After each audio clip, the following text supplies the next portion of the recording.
जय हिंद दोस्तों Hindi study motion पर आपका स्वागत है। दोस्तों आज आप हमारे साथ पढ़ने वाले हैं विभक्तियों की पहचान। तो यदि आपको विभक्तियों की जरा भी पहचान ना आती हो या थोड़ी बहुत आती हो अथवा आप तुक्के के सहारे इन प्रश्नों को सही करना चाहते हो तो उस तुक्के की से बेहतर है कि आप इस वीडियो को पूरा देखें और अंत तक दोस्तों देखिएगा भी और फिर अपनी राय दीजिएगा। मैं वादा करता हूं आप इस वीडियो के देखने के बाद में 95% प्रश्नों को सही करके आएंगे, जो कि तुक्के में इतना हो नहीं सकता है। तो दोस्तों आइए चलते हैं, यहाँ पर मुख्य मुख्य शब्दों को पढ़ते हैं। दोस्तों यहाँ पर जहाँ कहीं आपको मिल जाए रेखांकित शब्द, जो वाक्य लिखा ही होता है परीक्षा में और उसमें पहचानना होता है इसमें कौन सी विभक्ति है। तो जहां कहीं पुल्लिंग वाला शब्द हो और उसके बाद में बड़या की मात्रा आ रही हो, यानी उस शब्द के अंत में बड़या की मात्रा आ रही हो अथवा विसर्ग आ रहा हो डायरेक्ट, तो वहां पर क्या होता है, वो पुल्लिंग होता है। यहाँ पर आप देख रहे हैं सूर्य शब्द है, इस जगह पे राम शब्द है और इस जगह पे बालक शब्द आया है तीसरे में। तो यहाँ पर आप देख रहे हैं सीधे विसर्ग आ गया और यहाँ पे सीधे विसर्ग आ गया और इस जगह पे बड़या की मात्रा के बाद में विसर्ग आया है, तो भी कोई बात नहीं। तीनों भी स्थितियों यानी दोनों की स्थितियों में यहाँ पर प्रथम विभक्ति है। और भी आप देखें, यहाँ पर देख सकते हैं ये अश्व आ गया, अश्व तो पुल्लिंग है ही और उसके बाद बड़या की मात्रा के बाद में विसर्ग आ गया, तो भी प्रथम विभक्ति है। यहाँ पर आप देखें जहां कहीं दोस्तों स्त्रीलिंग शब्द होता है और उसके अंत में बड़या की मात्रा हो अथवा बड़ी की मात्रा हो, आखिरी में सिर्फ इतना ही हिस्सा हो, तो वहां पर क्या होता है, इस जगह पे वहां पर क्या होता है, प्रथम विभक्ति होती है। यहाँ पर आप देख रहे होंगे इस जगह पर या नदी आ गया, बड़ी की मात्रा आखिरी में है और बालिका यहाँ पे स्त्रीलिंग शब्द है और आखिरी में बड़या की मात्रा आ गई, तो ये भी प्रथम विभक्ति है।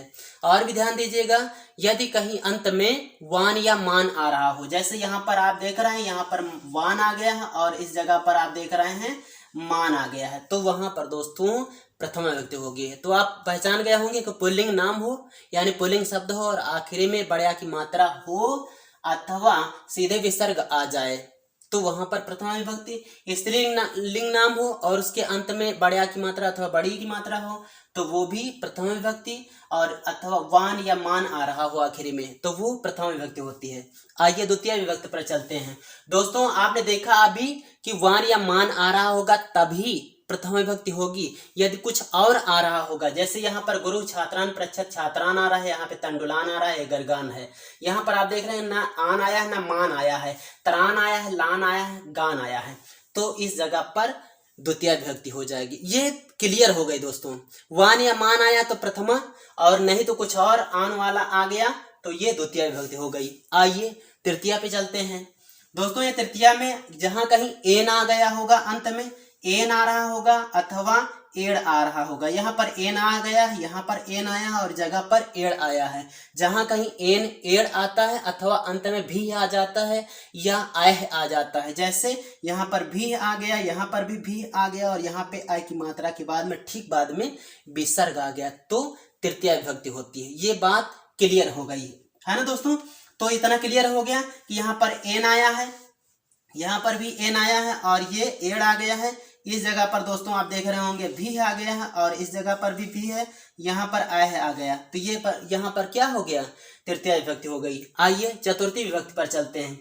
दोस्तों जहां कहीं अंत में आय मिल जाए, क्या मिल जाए, आय, यहाँ पर आप देख रहे होंगे और यहाँ पे देख रहे होंगे इस जगह पर भी आय आ गया है और जहां कहीं अंत में यय मिल जाए, यय है ना दोस्तों, तो वहां पे चतुर्थी विभक्ति होती है, यानी आय अथवा यय मिल जाए तो वो चतुर्थी विभक्ति होती है। ये बात क्लियर होती है दोस्तों। यदि आपको ये समझ में आ रहा हो तो सेशन को लाइक कीजिए और दोस्तों को भी शेयर कीजिए और आपको फिर पंचमी विभक्ति की तरफ ले चलते हैं। दोस्तों ये अगली विभक्ति है पंचमी विभक्ति। पंचमी विभक्ति में क्या पहचान होती है दोस्तों, अंत में जो होता है, जो रेखांकित शब्द होता है या मोटे से लिखा होता है, जो भी होता है जिसके बारे में पूछा जा रहा होता है, वहां पे आप देखिएगा यदि अंत में ये मिल रहा हो आत, क्या होता है, आत आता है, मतलब बड़े आ की मात्रा के बाद में ता आ रहा होता है, अथवा इस जगह पे ता की जगह पे दा भी हो सकता है लेकिन हलंत लगा होगा, है ना दोस्तों। तो वहां पर क्या होती है, वहां पर दोस्तों पंचमी विभक्ति होती है। आप देख रहे होंगे यहाँ पर भी वही है और यहाँ पर भी वही है, यानी तीन के तीनों उदाहरण उसी से दिए गए हैं। मतलब आत यहाँ भी आ रहा है, यहाँ पे आ रहा है, यहाँ पर भी आ रहा है, इसलिए इस आत की पहचान है कि पंचमी विभक्ति में ही होता है ना दोस्तों। आइए षष्ठी में भी देख लें। षष्ठी में दोस्तों हम देखते हैं शब्द के अंत में यदि से आ रहा होता है, क्या आ रहा होता है दोस्तों, से आ रहा होता है, ये देखिए से आ रहा है ना दोस्तों। और या तो फिर नाम आ रहा होता है, क्या आ रहा था, नाम से आ रहा होगा, नाम आ रहा होगा, डाम आ रहा होगा, जैसे नाम यहाँ पे आ गया दोस्तों। यहाँ पर माँ पीछे नहीं लिखा गया दोस्तों, यहाँ पर लिखा भी जाएगा, लिखना चाहिए यहाँ पे दोस्तों, क्या करना चाहिए, लिखना चाहिए यहाँ पे माँ, है ना दोस्तों। तो नाम आ रहा होगा अंत में अथवा डाम आ रहा होगा, ये देखिएगा यहाँ पर डाम आ गया है, अथवा यहाँ पर भी देख सकते हैं, यहाँ पर भी डाम आ रहा है। आप यहाँ पर देख रहे होंगे कि अड़ा के बाद में आ की मात्रा, लेकिन उसके बाद में अनुस्वार आ गया दोस्तों, उससे कोई फर्क पड़ने वाला नहीं है, हम उसको डाम ही मानेंगे, है ना दोस्तों। ये कारण होता है यहाँ पे संधि हो गई होती है, क्यों, क्योंकि जब हलवड़ माँ के बाद में यानी उस मकार के बाद में कोई व्यंजन आ रहा होता है तो उस माँ का अनुस्वार हो जाता है, बस इतना ही है। तो आपको करना क्या है, चाहे वो उस प्रकार से डाम लिखा हो अथवा डाम इस प्रकार से लिखा हो, नाम इस प्रकार से लिखा हो, अथवा ना के ऊपर अनुस्वार लगा हो यानी बड़े आ की मात्रा हो ना में और उसके बाद अनुस्वार लगा हो, तब भी हम उसको नाम ही पढ़ेंगे, है ना। तो क्या पहचाने षष्ठी में, षष्ठी में आपने पहचाना स्या लगा हो यहाँ पे, अथवा डाम लिखा हो, यहाँ पर नाम है और यहाँ पे डाम हो गया, अथवा अंत में साम लगा हो, साम में क्या हो, या तो ये वाला सा होगा यानी ये दंती सा के बाद में माँ होगा, या तो ये इस मूर्धन्य सा वाले मूर्धन्य सा के बाद में माँ होगा, तो वहां पर षष्ठी होती। फिर से समझो, या तो फिर स्या लगा होगा अथवा डाम या नाम लगा होगा अथवा साम लगा होगा, तो वो उसकी पहचान होती कि वो षष्ठी विभक्ति में ही होता है ना दोस्तों। तो ये पहचान गए होंगे। आइए सप्तमी पे चलते हैं।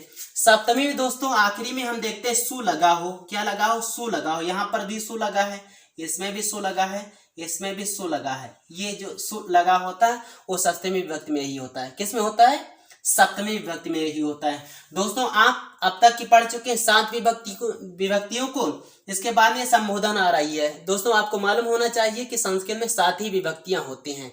ये जो संबोधन लिखते हैं इसको विभक्ति लिखा माना नहीं जाता, मतलब लिख लेते हैं लेकिन इसको मानते नहीं है। तो 6 कारक होते हैं इसमें संस्कृत में और 7 विभक्तियां होती हैं।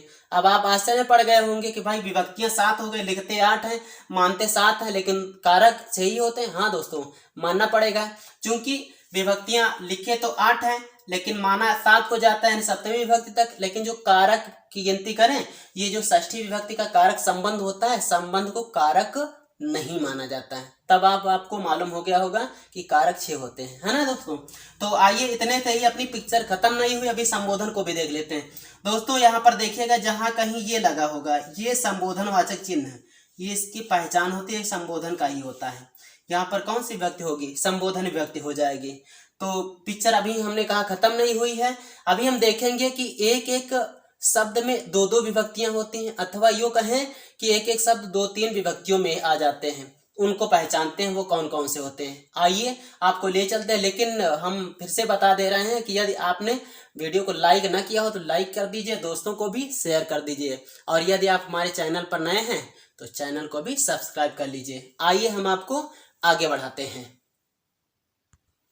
दोस्तों। यहाँ पर कॉमन बात चलेगी। कॉमन मतलब क्या हुआ दोस्तों, यहाँ पर जो शब्द हैं उनमें आपको देखना पड़ेगा। आप पेपर आपको मिला, उसमें प्रश्न के जो विकल्प होंगे उन विकल्पों में आपको देखना पड़ेगा। इनमें से यदि कोई विकल्प आ रहा है, वो वाला जो इससे मिल रहा है, उस पर आपको टिक करना है। तो करेंगे क्या आप लोग, जहां कहीं पे अ की मात्रा आ रही होगी अंत में, ये आप देख रहे हैं अ की मात्रा, जैसे बालको आ गया, इसमें अश्व आ गया दोस्तों, ये देखिएगा अश्व आ गया, और यहाँ पर गुरव है, अ की मात्रा आ गई, है ना दोस्तों।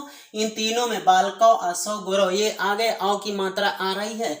जहां कहीं ऐसा आपको मिल जाएगा वहां पर निश्चित कर लीजिएगा, या तो प्रथमा विभक्ति या नहीं तो द्वितीय अथवा सप्तमी विभक्ति है दोस्तों। तो 3 में से कोई हो सकता है, तो 3 में से कोई हो सकता है। आप कैसे विचारेंगे दोस्तों, कम से कम इतना तो मालूम हो ही जाएगा कि विकल्प आप देखेंगे, विकल्पों में से यदि इनमें से कोई एक ही हो तो आप सीधे उसको टिक कर दीजिएगा, है ना, उसमें कोई संदेह की बात नहीं होगी। बाकी जैसे आप कुछ थोड़ा डीपली जानना चाहते तो उसके लिए हम दूसरा वीडियो अपलोड कर देंगे, उसमें तो सूत्र के अनुसार विस्तार से समझा देंगे, है ना दोस्तों। तो जिससे इससे पहले वाला आपको अच्छी तरीके से मालूम हो ही गया होगा, आप कॉमन बात चलेगी तो उसके हिसाब से आपको 2-3 चीजें साथ साथ में याद रखनी होगी। तो यहाँ पर हमने बताया अ की मात्रा होगी, तो वहां पे प्रथमा, द्वितीय अथवा सप्तमी में से कोई एक विभक्ति हो सकती है। आगे बढ़ते हैं, यहाँ पर आप देख रहे होंगे भ्याम लगा है। क्या है? भ्याम। आप देख रहे हैं यहाँ से यहाँ तक भ्याम है, ये है भ्याम, है ना दोस्तों।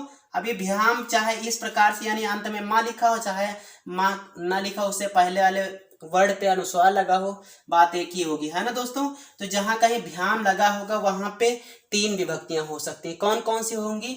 या तो तृतीया होगी, नहीं तो चतुर्थी होगी, अथवा पंचमी होगी।